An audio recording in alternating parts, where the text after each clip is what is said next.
The studio lights were already warm and glowing when the audience settled into their seats for what was expected to be another cheerful, music-filled episode of a popular daytime talk show. The energy backstage, however, felt slightly different that afternoon. There was a tension in the air that no one could quite explain.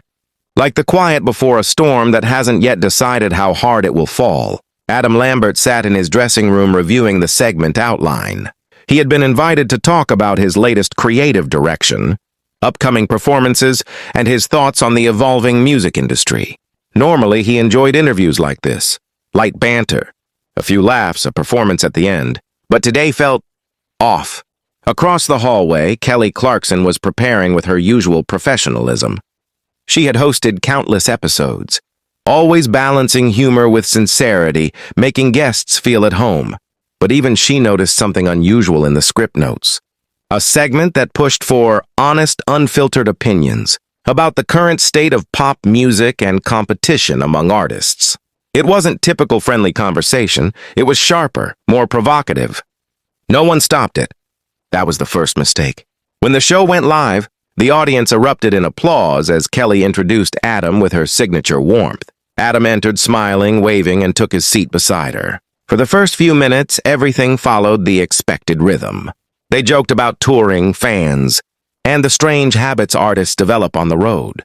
Laughter filled the studio and the tension seemed to fade into the background. But then Kelly leaned forward slightly, glancing at her cards, and shifted the tone.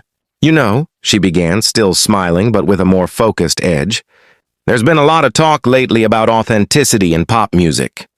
Some people say the industry rewards image over real vocal talent. What do you think about where things are heading?" Adam paused for a fraction of a second. It wasn't an unusual question on its own, but the phrasing felt loaded. Still, he responded carefully. "I think music always evolves. Image has always been part of performance, but at the core, real artistry still finds its way through." The audience clapped politely. Kelly nodded but didn't move on. "Sure," she said, "but do you think shows and labels sometimes push artists who are more about branding than actual vocal ability? I mean, you came from a space where vocals mattered a lot. Do you ever feel frustrated watching the industry now?" The atmosphere shifted subtly. Adam's smile tightened slightly. "I think every generation says that about the next," he replied. "There's always room for strong voices. It's just different platforms now." But Kelly leaned further in. "So that's a yes. You do think it's worse now?" A murmur passed through the audience. Adam blinked, clearly recalibrating. "That's not what I said." The laughter from earlier was gone now. Even the band in the corner seemed still. Kelly, perhaps sensing momentum, continued. "I just wonder because fans online are always debating who deserves success. You've had both praise and criticism yourself. How do you deal with people saying you only got where you are because of your stage presence?" That one landed harder. Adam's expression changed. He placed his hands together, controlled but visibly firm. "I think reducing anyone's career to just stage presence is kind of missing the point. It's years of work, training, sacrifice." The audience applauded louder, sensing the shift. But the segment was already slipping off track. Kelly nodded again but pressed further, her tone now more direct. "Right, but do you think talent shows today dilute that effort? Like, is fame too easy now compared to when you started?" That was the breaking point. Adam leaned back, exhaling slowly. "I didn't come here to compare generations or tear down other artists," he said firmly. "If we're going to talk about music, let's talk about music, not create a hierarchy of worth." The applause this time was mixed with nervous laughter. Kelly tried to recover with a smile. "I'm not attacking, I'm just asking." But Adam interrupted gently, though clearly frustrated now. "It doesn't feel like just asking. It feels like you're trying to get me to say something negative about other people in my industry." The room went completely quiet. A beat passed. Kelly softened her tone slightly. "That's not my intention." But the energy had already cracked. Adam stood up slightly from his chair, signaling discomfort. "Look, I respect you and I respect this show, but I'm not comfortable with where this conversation is going." The audience gasped lightly. This wasn't scripted. Kelly also stood halfway, trying to de-escalate. "Adam, we can move on. Let's just go to music." But Adam shook his head. The smile he had worn earlier was gone now, replaced by something more serious, more tired. "I think I need a moment." he said, then turned toward the side of the stage. The cameras hesitated for a split second before cutting to a wide shot, but it was already happening. Adam stepped away from the set, walking past stunned crew members.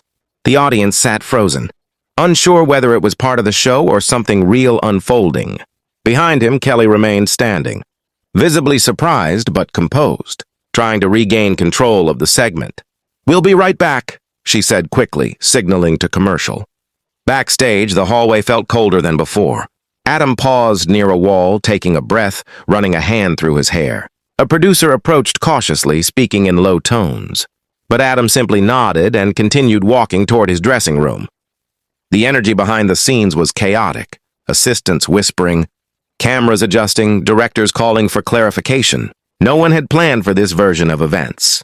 When the show returned from break, Kelly was back on stage alone.